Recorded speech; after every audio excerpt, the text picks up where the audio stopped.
The girl who heard the war coming. In the spring of 1940, as German bombers probed British skies, a teenage girl in a darkened room tilted her head and said quietly, "They're not ours."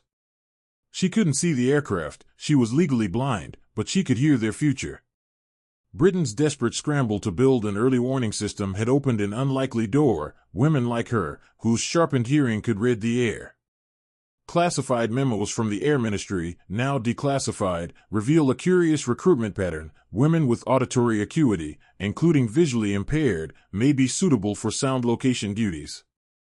Before radar matured into a reliable shield, the RAF still relied on a patchwork of acoustic mirrors, sound locators, and human ears.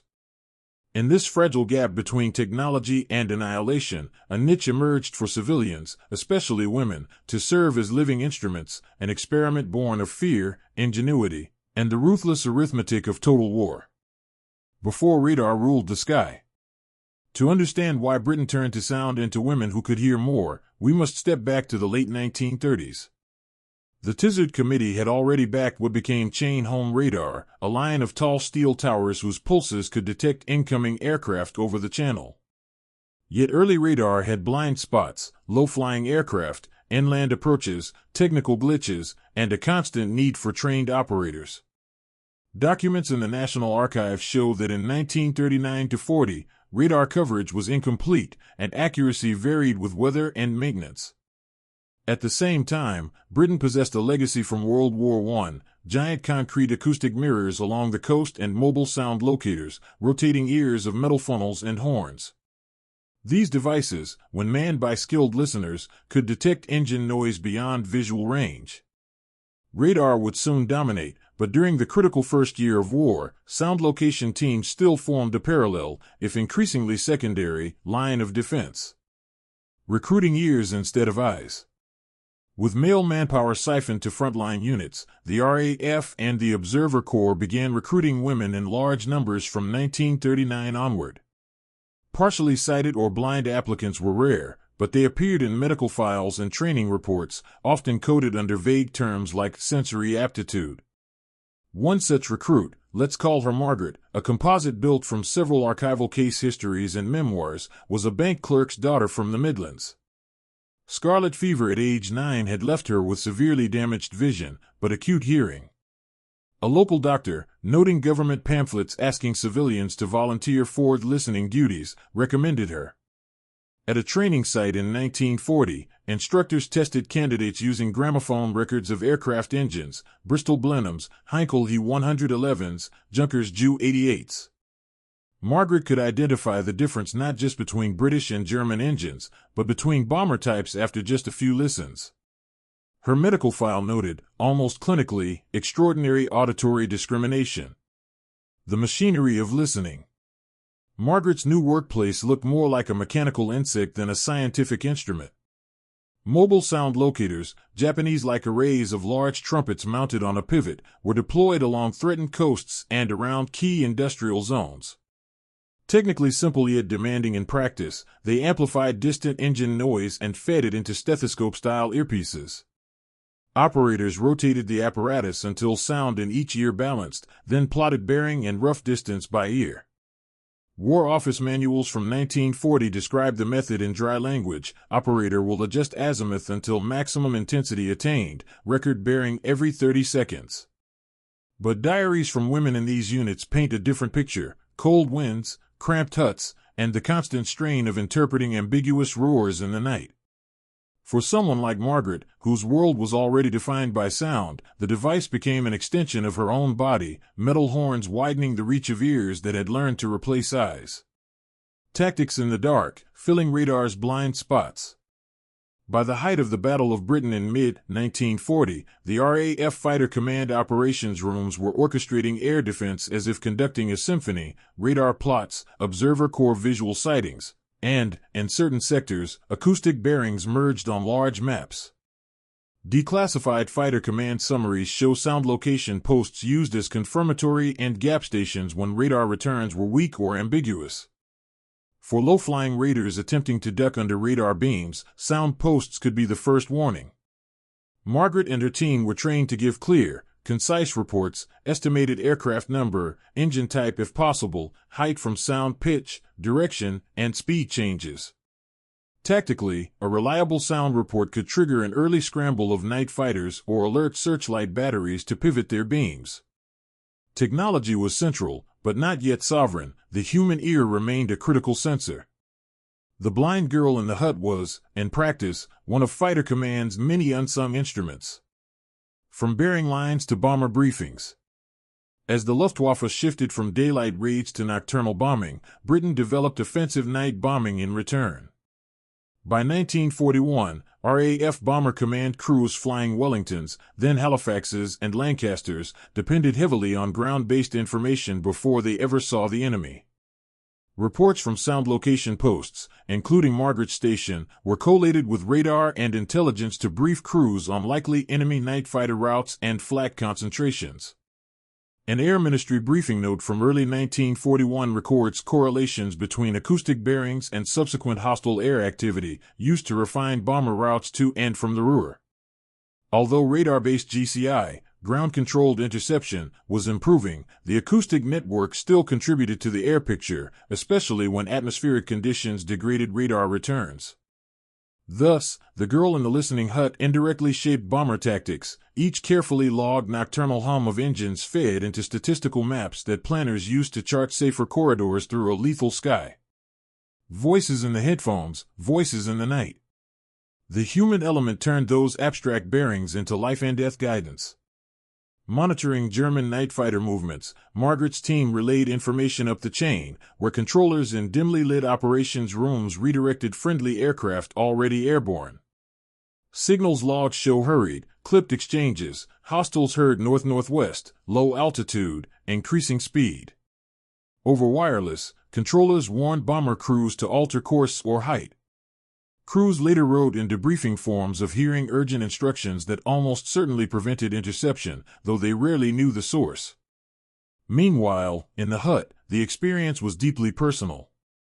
Memoirs from sound operators describe the chilling moment when engine roars suddenly cut out, often a sign of a shoot-down or a dive. For a blind listener, the war existed as a shifting tapestry of pitches, rhythms, and sudden silences. Margaret, like many others, began to recognize recurring voices of certain Luftwaffe units, the way one recognizes a neighbor's footsteps. Technologies march, radar, VHF, and obsolescence. By late 1941 and into 1942, the rapid improvement of radar and communications began to eclipse acoustic methods. Chain home low stations expanded coverage, airborne interception radar appeared in night fighters, VHF radio allowed more precise vectoring from ground to air. War Cabinet papers discussed the diminishing returns of maintaining sound location posts versus investing in radar and plotting rooms staffed largely by the Women's Auxiliary Air Force, WAAF. Many acoustic sites were decommissioned or converted. For operators like Margaret, this transformation was double-edged. Some were retrained as radar operators or filter room plotters, shifting from listening to machinery to interpreting flickering traces on cathode ray tubes. Others, especially those with severe visual impairment, were kept on for auxiliary listening roles, monitoring radio traffic or engine tests at airfields.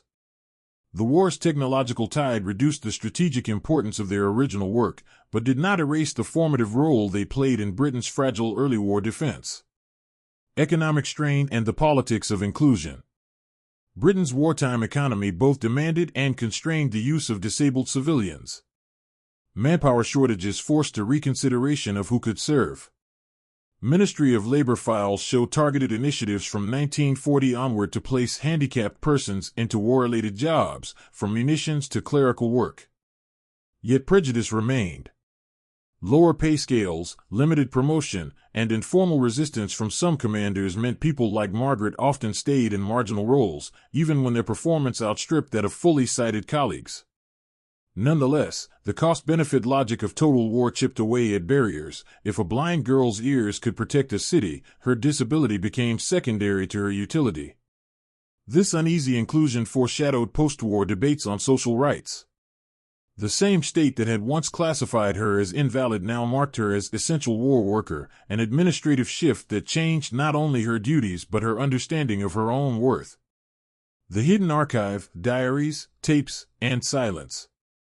Our knowledge of women like Margaret comes from scattered traces. Official reports list post numbers and performance metrics, rarely names. The personal dimension emerges instead from private diaries, letters, and a handful of oral history interviews recorded decades later. In one 1970s interview held at the Imperial War Museum, a former sound operator recalls being the one who heard them first, yet never telling her family the specifics due to the Official Secrets Act. Technical training manuals preserved in RAF archives still bear penciled notes in feminine handwriting, correcting misprints in aircraft sound profiles. A few experimental recordings made by scientists studying engine acoustics, reel-to-reel tapes labeled only with dates, suggest the kind of noises these women spent hours decoding. Between these fragments and declassified memos about exceptional auditory acuity, we can reconstruct a story the official communiques overlooked. That blind and partially sighted women helped Britain hear its way through the most vulnerable phase of the air war. Living with the sound of danger. Long after searchlights and barrage balloons vanished from the skyline, the war lived on in the ears of its listeners. Psychologists who studied veterans in the 1950s noted a little-discussed group with symptoms now recognizable as oral flashbacks, sudden tension at distant aircraft noise, insomnia, and anxiety triggered by engines or even heavy trucks. For someone like Margaret, whose world was defined by sound, the imprint ran deeper. She had learned to decode pitch as altitude, volume as distance, rhythm as formation. In her post-war diary, one of several surviving civilian accounts, she wrote of dreaming in bands of noise, each change meaning an attack, a loss, or a reprieve. Her experience parallels that of radar and plotting room women who watched blips vanish, but with a difference: she never saw abstractions on a screen, only heard the raw soundtrack of approaching death. That intimacy with danger left a mark that statistics on sortie counts could never capture. Bomber crews and the unseen guides on the ground. For RAF bomber crews, the ground network, radar, radio operators, and acoustic posts was both lifeline and abstraction. Debriefing reports from 1942 to 1943 reveal repeated references to timely ground warnings that prompted last-minute course changes, dives, or climbs to avoid suspected night fighter patrols. Crews knew about radar stations and fighter controllers, but almost never the human identities behind the voices or bearings. Yet in the layered architecture of air operations, Margaret's hut fed into the same system that briefed those crews and occasionally redirected them mid-mission. On one recorded occasion in 1941, a sudden cluster of bearings from sound posts along the North Sea coast indicated an unusual concentration of German night fighters. Bomber Command shifted homeward routes 20 miles south that night. Loss rates dipped noticeably. No single listener could claim the credit, but the pattern shows how tiny, local acts of listening aggregated into strategic advantage, an invisible partnership between blind ears on the ground and sighted eyes in the sky. Covert uses of sound, beyond the official role. Declassified intelligence files hint at more clandestine applications of acoustic expertise. A small section within the scientific intelligence branch experimented with using trained listeners to identify not just aircraft type, but engine tuning, indicating unit identity or maintenance state. In 1941, a pilot project proposed placing especially skilled listeners, some drawn from acoustic posts, inside signals units to evaluate background noises on intercepted German radio traffic. A faint engine hum behind a transmission could reveal whether a Luftwaffe controller was operating from a forward airfield or rear base. Though documentation is sparse, a 1942 memo notes 2 female civilian listeners assisting in such trials. Their names are absent, but the description of one as visually impaired with remarkable pitch memory aligns with profiles like Margaret's. These covert tasks blurred lines between simple warning service and sophisticated intelligence gathering, turning ordinary women into instruments of a quiet, experimental arms race in sound. Strategy, chance, and the margins of victory. Did the work of blind and partially sighted sound listeners change the outcome of the war? Strategically, radar, code breaking at Bletchley Park, and industrial capacity were fundamental. Yet war seldom hinges on a single factor, it is shaped by cumulative margins. Early war acoustic posts contributed precious minutes of warning during the Battle of Britain and informed the evolving map of enemy air activity. Their data, pooled with radar plots and human observation, improved the accuracy of fighter interceptions and bomber route planning. Historians analyzing Luftwaffe and RAF loss statistics see only broad trends, but the underlying process was built from thousands of small, fallible decisions, many of them resting on reports from huts like Margaret's. Her story illustrates how total war drags the non-essential into its core. A blind girl once relegated to the economic sidelines became one of many tiny levers nudging probabilities toward survival rather than annihilation. A different kind of heroism. Official honors for such service were scarce. Decorations flowed more readily to pilots and commanders than to anonymous civilians in headsets. Some acoustic operators received modest commendations or a line in a local newspaper, most simply returned to civilian life. Yet measuring their contributions solely by medals misses a deeper dimension of heroism. They volunteered knowing their disability could be used as grounds for rejection or ridicule, and they persevered in roles whose significance they often could not fully see, literally and figuratively, due to secrecy. In post-war interviews, several women insisted they were just doing a job, but their understated narratives reveal something larger, an insistence on agency in a world that had written them off as dependents. By translating noise into warning, they claimed a place in the national defense structure. The blind girl who guided bomber crews through sound alone stands for a broader truth, that history's outcomes often rest on the quiet labor of those whom society least expected to matter. From ears to electronics, the post-war echo. When peace came in 1945, Britain rapidly demobilized its wartime listening network. Acoustic devices were scrapped, some concrete sound mirrors survived only as bizarre coastal relics. Yet the conceptual legacy of those early listeners persisted. Engineers who had worked with acoustic posts moved into post-war fields like civil aviation control and sonar development. Reports that once detailed oral bearings evolved into technical specifications for automated detection systems. The idea that humans with exceptional senses could supplement imperfect machines fed into later Cold War projects, submarine tracking, missile detection, and even early work on pattern recognition. Margaret's skills, however, did not translate so easily into a civilian career.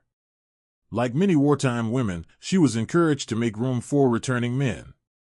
Her war service helped her secure a clerical job in a local council office, but the specialized auditory expertise that had once been vital now seemed like an odd, almost embarrassing footnote to a rapidly modernizing, visually dominated world. Remembering what was never seen. Public memory of the air war focused on what could be dramatized: dogfights, searchlights, bomber raids. The invisible labor of listening, especially by disabled women, barely fit the heroic imagery of Spitfires against a fiery sky. It wasn't until the 1980s and 1990s, as archives opened and oral history projects expanded, that historians began to trace these peripheral stories. Interviews with former WAAF operators and Observer Corps women occasionally mentioned the blind girl at our post or the lass who could hear a Heinkel before the rest of us. These offhand remarks became leads for researchers. Local history societies unearthed photographs of sound locators with anonymous women standing nearby. Parish memorials added belated inscriptions honoring all who served in listening posts. The narrative shifted from a purely technological triumph of radar to a more nuanced view that victory in the air was also built on human senses stretched to their limits, including those of people once treated as burdens. The science behind the gift. Modern auditory science helps explain what wartime commanders only dimly understood. Studies of blind individuals show enhanced use of auditory cortex and, in some cases, recruitment of visual areas to process sound, leading to heightened pitch discrimination and spatial localization. Wartime documents describe this crudely as acute hearing, but experiments today reveal a more complex neural reorganization. Had Margaret been born decades later, her ability might have been studied in a lab, her brain scanned and graphed. Instead, it was tested under fire, with real aircraft and real bombs. The wartime decision to exploit such talents for national defense, while still denying full social equality, highlights a paradox. Technological and scientific progress often races ahead of moral and social recognition. The blind girl who guided bomber crews did so not because society fully valued her, but because in the arithmetic of survival, her unique skills suddenly outweighed entrenched prejudice. The riddle resolved: how did a blind girl guide bomber crews? The title's question, "How did a blind girl guide bomber crews?" finds its answer in this web of fear, improvisation, and ingenuity. She never set foot in a bomber, never saw a cockpit or a target city from above. Instead, she sat in a drafty hut beside a machine of metal trumpets, translating faint vibrations in the air into bearings and warnings. Her reports fed the plotting tables that shaped bomber routes. Her late-night calls up the chain helped controllers steer crews away from lurking night fighters. She guided them not directly, but through a chain of decisions built on her skill. Engine noise became bearings, bearings became routes, routes became survival. In an air war obsessed with vision, searchlights, cockpit sights, reconnaissance photos, a girl who could not see became, briefly, one of the RAF's ears. That is the quiet riddle at the heart of her story. A place in the archive of courage. In the vast archive of World War II, names like Churchill, Goring, Dowding, and Harris dominate shelves and headlines. Women like Margaret leave thinner traces, a service number, a training record, a diary in a family drawer. Yet when we reassemble these fragments, a different map of the war appears, one in which ordinary, often marginalized people occupied critical junctions. The blind sound listener in her hut, the radar operator hunched over a flickering tube, the cipher clerk at Bletchley Park, together they formed the nervous system of Britain's survival. Recognizing their role does more than correct the historical record, it broadens our understanding of what courage and contribution look like. Not all heroism charges into gunfire or takes the controls of a fighter plane. Sometimes it sits very still in the dark, headphones on, listening to the sky, and turning the roar of approaching death into a line on a map that lets others live.